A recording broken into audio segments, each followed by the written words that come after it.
She scanned the horizon through the telescopic sight, the pink rifle firmly pressed against her shoulder. The desert sun was relentless, but Rachel Monroe remained motionless, her breathing controlled and steady. 4,000 meters away, a target the size of a dinner plate awaited. The whispers and laughter of the other Marines behind her no longer affected her. After months of being the butt of jokes, she had learned to transform resentment into focus. Rachel hadn't planned on painting her rifle pink. It was an impulsive decision after a particularly difficult night at the barracks, when comments about how a black woman didn't belong in the United States Marine Corps had reached a breaking point. If I'm going to be treated like a joke, she thought, then I'll give them something to really laugh about. The customized rifle was technically a breach of protocol, but her commanding officer, who secretly admired her determination, had turned a blind eye. What he didn't know was that Rachel was possibly the best sharpshooter the Marine Corps had seen in decades. Born in Detroit to an Army veteran and a nurse, Rachel grew up with stories of service and sacrifice. Her father, though proud of his time in the military, never hid the hardships he faced as a black man in the armed forces during the 1990s. Things are changing, but slowly, he used to say. You'll have to be twice as good to get half the recognition. Rachel internalized those words. From a young age, she demonstrated an almost supernatural precision. By the age of 12, she was already outperforming adults in local target shooting competitions. By 18, she had set several regional records. When she decided to enlist in the Marine Corps at the age of 22, after completing her degree in mechanical engineering, her father wasn't surprised. "You've always liked impossible challenges," he said with a proud smile, but his eyes betrayed concern. The first few months of basic training went exactly as her father had predicted. Rachel exceeded physical standards, but was constantly underestimated. Instructors questioned her ability to handle heavy equipment. Platoon mates made bets on how long she would last before giving up. But nothing compared to the treatment she received when she was assigned to sniper training. "A black woman shooter? That's news to me," Sergeant Miller remarked on the first day, making no attempt to hide his skepticism. "I hope you know what you're doing." Monroe. Among the 20 recruits selected for specialized training, Rachel was the only woman and one of 3 black people. Most of her colleagues treated her with a mixture of curiosity and disdain. Some were openly hostile, including Corporal Jason Reynolds, a Texan with 3 generations of Marines in his family. "The Marines aren't a diversity experiment," Reynolds would mutter whenever Rachel set a new record at the shooting range. "She's only here because of the quotas." Rachel learned to ignore the comments, focusing instead on perfecting her skills. She studied ballistics on nights when others went out drinking. She analyzed weather conditions and wind patterns while her colleagues slept. Her dedication was remarkable, but rarely recognized. It was during a particularly difficult exercise that the idea of the pink rifle came to her. Reynolds and a few others had tampered with their equipment, slightly misaligning the telescopic sight, an error that might go unnoticed by a less meticulous shooter, but Rachel noticed it immediately. Instead of reporting them, she quietly corrected the problem and finished the exercise with the highest score in the class. That night, while listening to the same old insults, she made a decision. If they wanted to see her as different, she would embrace that difference. The M4-0A7 rifle was her partner. Customizing it wasn't allowed, but Rachel knew the rules well enough to get around them. Using a civilian contact, she managed to get a special matte pink finish that didn't reflect light, a crucial detail for a sharpshooter. The rifle retained all its technical specifications intact, only its appearance had changed. When he showed up for training with the pink rifle, the momentary silence was quickly replaced by laughter and jeers. Reynolds nearly fell over laughing. "That's it, Monroe. Now you really look like a Marine Barbie," he shouted, while others made kissing sounds in the air. "Sergeant." Miller pursed his lips in disapproval, but technically there was no rule against the color, as long as the rifle retained its functionality and military specifications. "You're attracting unnecessary attention, Monroe," he said quietly. "This isn't going to make your life any easier here." "With all due respect, Sergeant," Rachel replied firmly, "my life here has never been easy. At least now it is, for something I chose." The following weeks were a test of endurance. The pink rifle became a symbol of ridicule. Some senior officers questioned her seriousness and commitment. Other recruits called her shooting princess and Miss Marksmanship. But with each insult, Rachel shot better. Each taunt spurred her to surpass her own records. General James Howard, the base commander and decorated veteran with 30 years of service, had heard rumors about the pink rifle sniper, but he had more important matters to attend to. The United States was involved in sensitive operations in various regions of the globe, and the training of new elite snipers was just one of dozens of programs under his supervision. However, everything would change during the final qualification exercise. The exercise was legendary for its difficulty. Recruits were positioned in challenging terrain and had to identify and neutralize targets at increasingly greater distances. The pass rate rarely exceeded 60%, and most who passed only achieved the bare minimum. Shooting accurately beyond 2,000 meters was already considered exceptional. Rachel was positioned in the most windy area, a location known for its treacherous terrain and unpredictable weather conditions. Reynolds, who received a much more favorable position, smiled with satisfaction. "Good luck hitting anything beyond 1,000 meters from here, Barbie," he commented as he passed her. "Maybe you should have chosen a rifle that matched your skill, not your personality." Rachel didn't answer. She was already mentally calculating adjustments for crosswinds and analyzing the temperature gradient that could affect the bullet's trajectory. When the exercise began, she methodically neutralized the targets at the standard distances: 600 meters, 800 meters, 1,200 meters, all with impressive accuracy. Then came the final challenge, a special target placed at a distance that varied for each recruit, based on their position. For Rachel, the target was approximately 2,500 meters away, almost at the limit of what was considered possible for the rifle. She did the calculations, adjusted her position, and took a deep breath. The shot was perfect, hitting the center of the target. The evaluators checked their instruments twice, incredulous. Reynolds and the others watched with bitter expressions. That's when Rachel noticed something. Far beyond the designated target, almost on the horizon, a metallic reflection that shouldn't be there. Using her scope, she identified an unauthorized target that someone had positioned at an absurd distance, approximately 4,000 meters.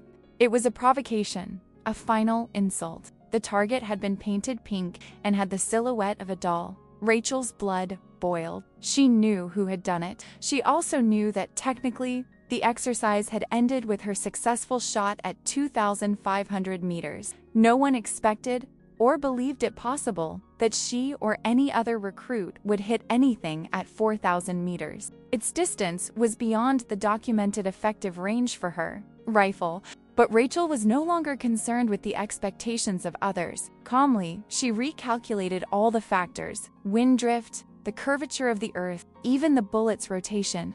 Observing officers were already collecting their equipment, assuming the exercise was over.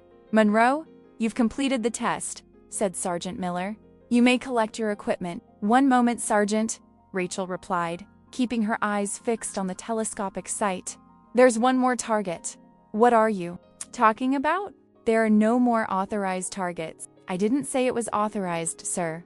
Before the sergeant could protest, Rachel had made the final adjustment. In a moment of perfect clarity, she pulled the trigger. The pink rifle recoiled against her shoulder, and the bullet began its extraordinary journey. 5 seconds later, an eternity for a shot, the bullet found its mark, shattering the unauthorized pink target 4,000 meters away. The silence that followed was absolute. The evaluators rushed to check with binoculars.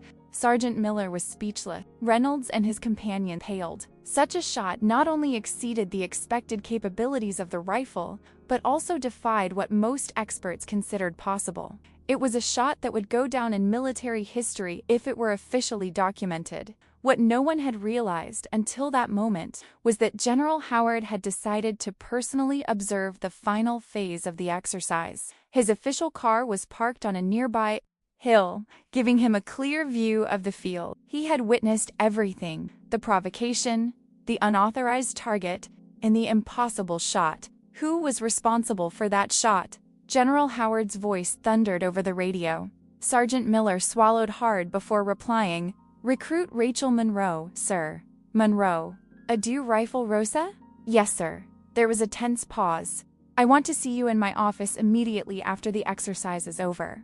And I want to know who placed that unauthorized target." Reynolds and his friends exchanged nervous glances. Sergeant Miller shot them a furious look, already suspecting who the culprits were. 2 hours later, Rachel stood before General Howard's desk, her pink rifle held firmly at rest. She had meticulously cleaned her equipment, as she always did after its use, regardless of the circumstances. Her uniform was immaculate, her face a mask of professional calm, despite the anxiety she felt inside. General Howard, a 60-year-old man with gray hair and piercing eyes that had seen multiple battlefields, studied her silently for long moments. "Do you know why you're here, Monroe?" he finally asked. "I believe it's because of the unauthorized shot I fired, sir," Rachel replied in a firm voice. "Unauthorized? Yes." The general. "Also extraordinary. Impossible, according to most manual." He stood and walked around the table, stopping directly in front of it. "Why pink, Monroe?" The question caught Rachel off guard. She had expected a reprimand for disobeying protocol, not a question about the color of her rifle. "Permission to speak freely, sir?" "Granted." Rachel took a deep breath. "When you're constantly treated as different, sir, sometimes it's easier to embrace that difference than to fight against it. I painted my rifle pink because I wanted to transform what was being used to ridicule me into something that would give me strength." General Howard nodded slowly. "And the 4,000-meter shot? Why risk your career over a childish provocation?" "It wasn't about provocation, sir. It was about the truth. I knew I could make that shot, and it was important for me to prove it, not to them, but to myself." A slight smile crossed the general's face. "Did you know that the officially recognized record for a sniper shot is 3,540 meters, set by a Canadian?"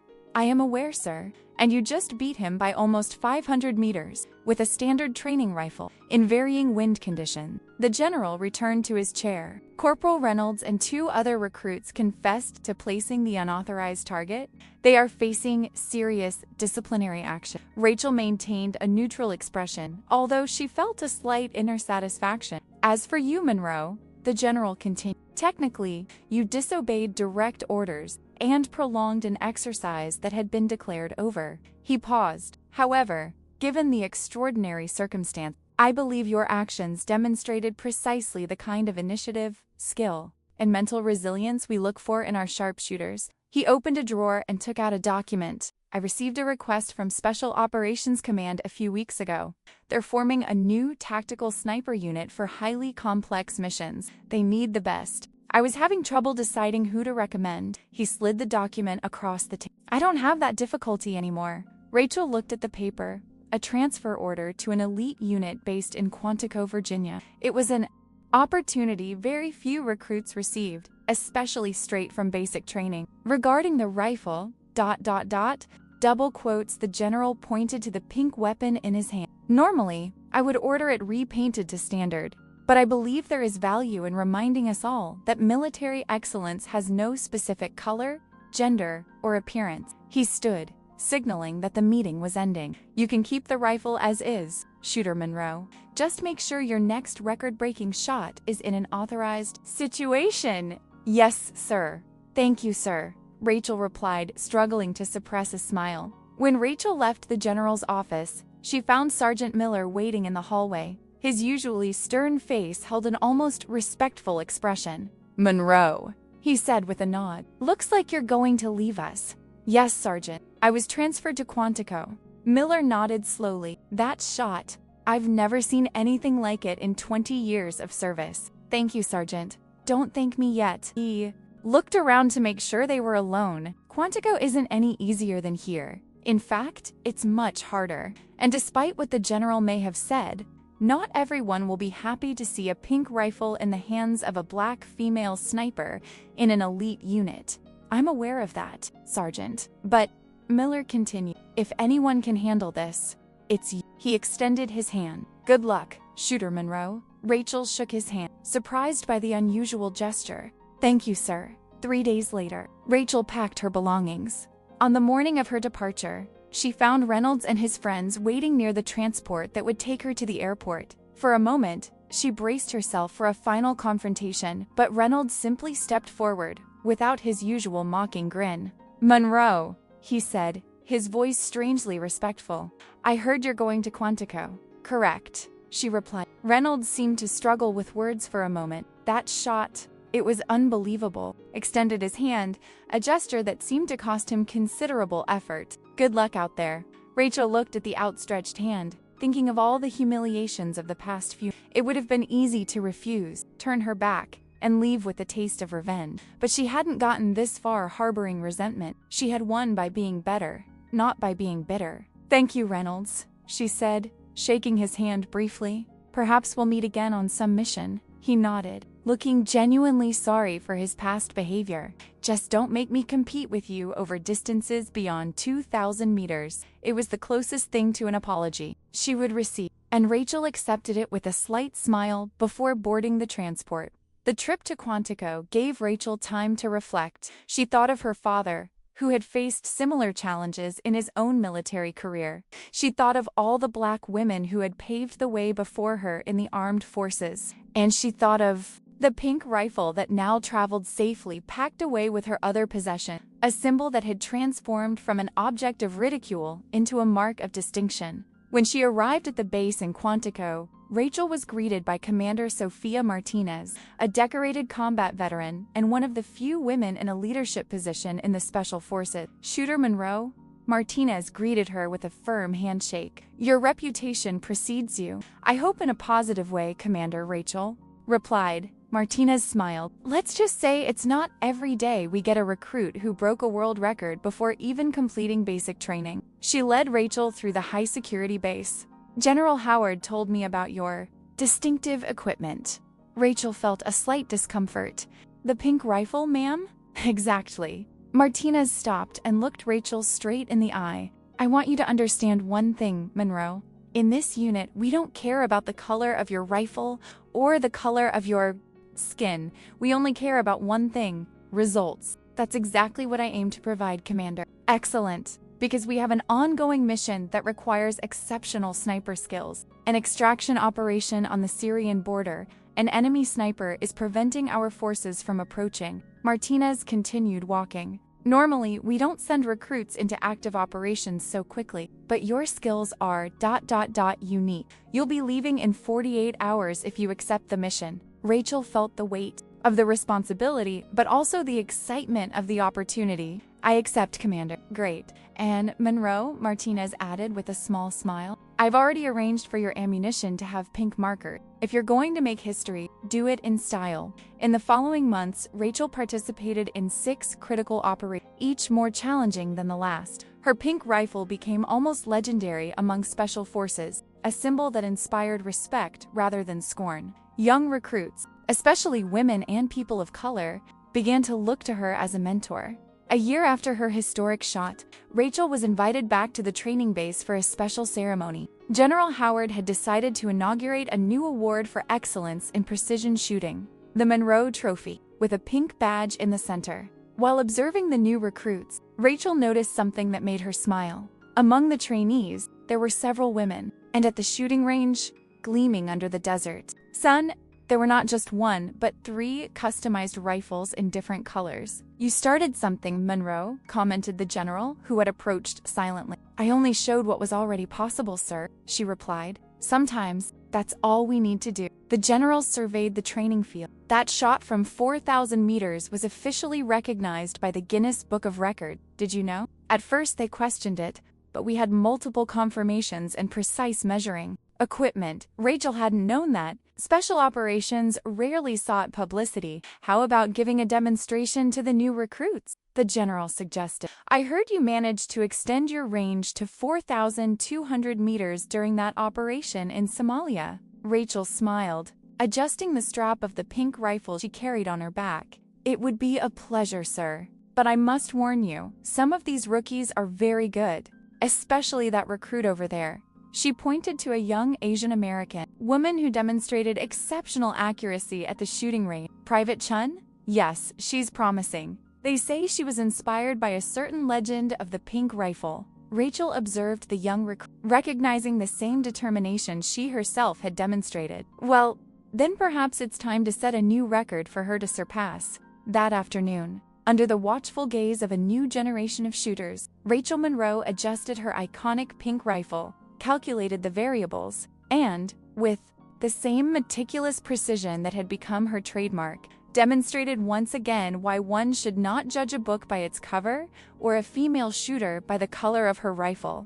And somewhere on the base, Corporal Reynolds, now Sergeant Reynolds, was telling the new recruits the story of the woman who had turned prejudice into power, one shot at a time. "I don't care what you heard," he told the young Marine. "I was there when she made the 4,000-meter shot. And let me tell you something, never underestimate someone just because they don't look like what you expect. That was the biggest mistake I ever made." As Rachel left the base at the end of that day, her pink rifle securely in her hand, she reflected on the journey she had taken, from laughter and mockery to respect and admiration, from doubts and uncertainty to absolute confidence in her ability. The path had been difficult, but each obstacle overcome had only made her stronger. And if someone asked her why she still kept the pink rifle, even after all the records broken and missions accomplished, she would smile and simply say, "Because it reminds me that sometimes what others use to try to diminish you can become your greatest strength." For Rachel Monroe,